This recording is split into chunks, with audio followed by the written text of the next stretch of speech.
Good morning. I've put together this quick little video on the 97 to 03 Ford F150s with the 4.2 liter V6 and the water leak that happens from the bypass pipe that's mounted on the intake manifold that starts leaking and fails and requires intake manifold removal or replacement. And I've taken one apart and replaced the pipe, and I just wanted to put together a little informative video because I looked on the internet and I didn't see that anybody else had a video put up for this. So I'm just going to give you a quick overview. Pardon if the video seems kind of rambling because this is the first video that I put together, but I just wanted to show you what I found and maybe a couple tricks of the trade. So I won't bore you with all the disassembly procedures. Basically, just take your time, look in the book, and look and see what everything's attached. There's 11 bolts, 12 bolts, I'm sorry, 12 bolts to hold the upper intake on, plus there's a couple of bolts to hold brackets and connectors and assorted stuff that needs to come off too. And then there's 14 bolts to hold the lower intake. There's 6 long ones and 8 short ones. So they're pretty self-explanatory where they go. And one thing you probably want to remember and pay attention, because I've seen this happen a lot of times, and other people putting this stuff together, is that all the torque specs are inch pounds. So if you have a normal 3/8 torque wrench, those are going to be in foot-pounds. And I've seen too many people look and say, okay, it's 100 inch-pounds, and then they torque it to 100 foot-pounds and snap the bolt off, and then they spend the rest of the day trying to extract a bolt.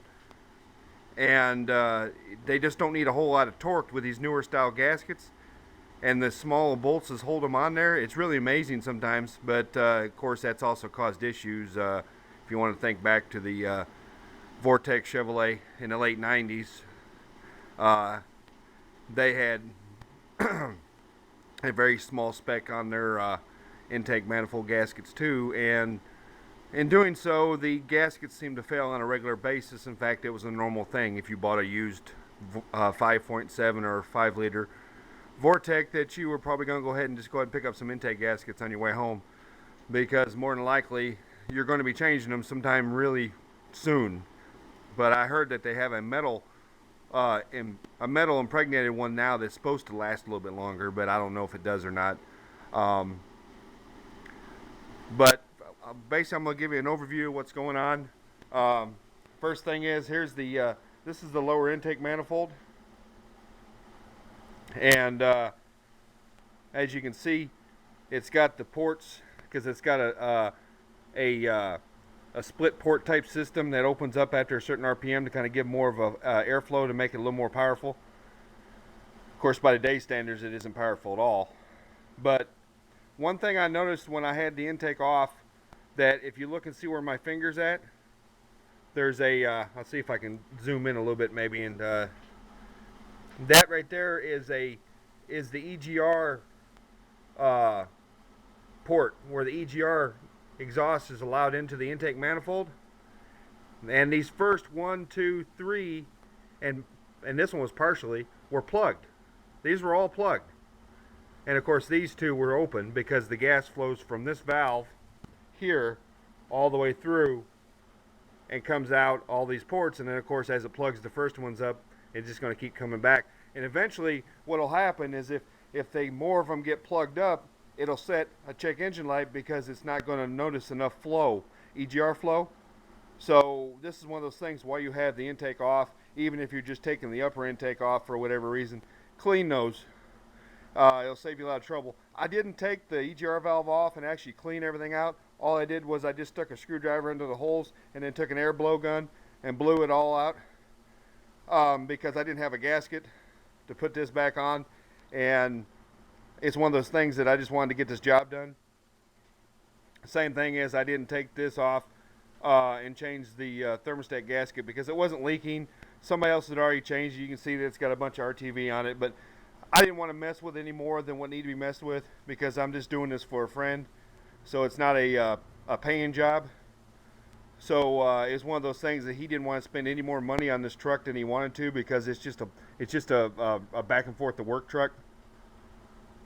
So I told him I could do it as economically priced as he wanted it done. Kind of a thing. And also another thing that you'll see on these trucks, I'll try to move this intake around so you can see better what I'm talking about. Back here, see this is this control right here. This control is what opens and closes those ports, and then all these rods are what opens and closes. See, there's a set of ports here on this side, and there's a set of ports on this side, and there's these little plastic clips in here. See the one right there, that little white piece right there, and then there's one on each side of the other rods. If you look in right in there, those have a bad habit of breaking, and then when they break, those ports don't open, and then the thing has no power. It'll go up to a certain RPM, and then it'll feel like it has no power, like like a fuel pump's failing, or injectors are plugged, fuel filters plugged, something. So it's a drivability issue, and most of the time it'll set a code after it does it a couple times because the computer's not seeing that flow change, so it gets all crazy and stuff, and it's just something that if you happen across one of these that has no power, check engine light, stuff like that, and you get codes for this stuff, the first thing you want to look at is this. Of course, this is really hard to see without pulling the upper intake. So it's one of those things. It's like if you get one of these with a lot of problems, it's like you might as well go ahead and do the whole deal to it because chances are you're going to need to before long anyway. But the thing we're talking about today, let me turn this back around, is this right here. This is the bypass pipe. And what happens is the bypass pipe is pressed into the intake right here. And it corrodes, it rusts, just like this pipe right here. See how this pipe's all rusty? This is the heater hose return. Or actually, no, this is the feed. I think the return is the other pipe. But yeah, this is the main, this is where the hot water goes out. See how rusty this is? Well, this rusts so bad that it gets pits. And for some reason, this metal's so thin that it pits real bad and it leaks. And I've seen a lot of them where guys will take and they'll cut the pipe back. Like they'll cut it back to here. And then they'll slide a piece of the heater hose, 5/8 heater hose, all the way down. Put RTV on it, slide it all the way down and clamp it here at the bottom. And 7 times out of 10, it'll not leak.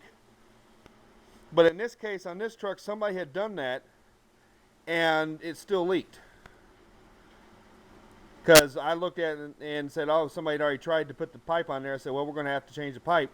And I never changed one on here because, when I worked at the dealership, these were brand new, so they weren't rusted out. But now they are. But this is what's left of the pipe. Like I said, I didn't think about putting this video together until after I had already taken it apart and done the work. So like I said, to save you the bore of going through and talking about disassembly, because like I said, pretty self-explanatory. Just take your time, count the bolts, make sure you lay them out, etc., etc. This is what's left of the pipe. You can see, if you look at it, that this piece here was down in the intake. Okay, you can see where I cut it, and then this piece here was the piece that was up right here. And if you look right there, you can see where it's pitted real bad, and you can see right there by my finger there's a pinhole. And you see how rusty and pitted it is? I mean, there's no amount of RTV was going to keep that from leaking. It did actually for a while, but then it started leaking around the hose, and then of course it was no good after that. And this is the top of the pipe where it went here. And you can see that somebody cut it off so they could slide the hose down over it. But if you look at the way I got it laid out here, that's the pipe plus it makes the turn. And it looks like that when it was new. And so all I did was I cut the pipe off at the bottom right there flush with the intake. And then I took a Sawzall blade and I cut the Sawzall blade about half the thickness so I could get it down in there, and I cut it really carefully until I could cut through this metal right here. And when I cut through that metal, then I just took a screwdriver and just kind of pried it out until I could get it out like it is right there. And then I just worked it into a circle and made it smaller, and then I pulled it out of the hole with a pair of pliers. It's just a press fit, and I didn't know how tight it was going to be to put back in there. And it's one of those things where you just got to take your time so you don't damage it, because if you tear it up too bad, it's probably not going to seal. I had made a tool. As you can see the tool here, it's just a piece of pipe, and it just slides down over the piece like this right there. You can see how I got it just slid over there, so that way I could use something to hammer it down in there. But unfortunately, the pipe just basically slid in a hole with hand pressure. It didn't even need to be pressed in, which kind of worried me a little bit. But I went ahead and epoxied it really good, and I figured that it's only about 16 pounds of pressure, but I put some really good epoxy. If you look here, this is the epoxy I used, and it's a Loctite heavy duty 2-part epoxy, and I use that for a lot of stuff, and it's good for metal, wood, plastic, everything. You know, I fix almost anything with that. I mean, I wouldn't fix anything that was a high pressure part, but I've had really good luck with that stuff. I mean, but you can, if you want, use JB Weld. I just didn't have any JB Weld available, and I keep, like I said, I keep that on the shelf just for fixing stuff, because, you know, the bad thing is about these cars, you know, by the time I own them, the plastic's 5 or 10 years old, and you go lean on the fan shroud while you're working on it and snap. You know, you go to pull the air cleaner box off to get to so you can work on it, and boom, it breaks a piece of the plastic off because the plastic's brittle. So that's what I mainly use that epoxy for, is to put everything back together that I break trying to work on a car that's 15 years old, 10, 15 years old. But here is the part number in case you want to know it. This is that replacement pipe. You can see the part number. It's KM4528. It's Motorcraft number, and then the Ford number is F75Z8555AB. And this is I got that from Rock Auto. I'm not pushing or you know, sponsoring anybody. Nobody's paying me any money to give me sponsorship, but I order a lot of stuff from them. But that's your own personal preference. I think other manufacturers make that replacement pipe, but you can also buy the whole intake from Dorman, etc., etc. If you don't feel comfortable doing this and the truck's worth it, then you could just replace the whole intake if you want, or however you want to do it. But as you can see, I've got that done. That's already been setting up overnight. I've got the intake line. I need to wipe it off again. As you can see, it's some of the stuff's run out. If you look in there and you look and see that the intake ports are kind of dirty and nasty, and you're like, well, how come he didn't clean all those intake ports out? Because I'm not going to spend 3 hours trying to clean all the muck out of the intake ports. Just that, you know, 2 months after I put it back together, it's going to look like that again anyway. But it's just one of those things. Here, we'll go over here and look. Here's the intake.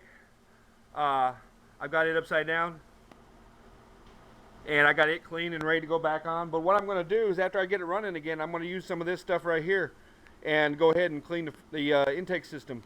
Basically, put that stuff in through a vacuum tube, and then let it sit, and it breaks a lot of that stuff loose. And I use BG products a lot if I can get them. They seem to have good. I mean, if you're listening to the radio, especially if you have Sirius or something like that, you hear a lot of BG commercials, because BG has been around for a long time. But here's the intake. Let me do this really quick. Show the engine. All the parts are clean. But I'm gonna wrap this video up because I don't want to make them too long. But you see, I got everything there. All the stuff's laid out. There's the new gaskets, oil filter, fuel injectors. Everything's laid out. But I'll make another part of this video where I'll start showing everything putting together. I'll get the intake on and everything. But I thank you for watching. I hope maybe you learned something from this, maybe at least give you a visual as to what's going on, which I think really helps. But stay tuned for my part 2. All right, thank you.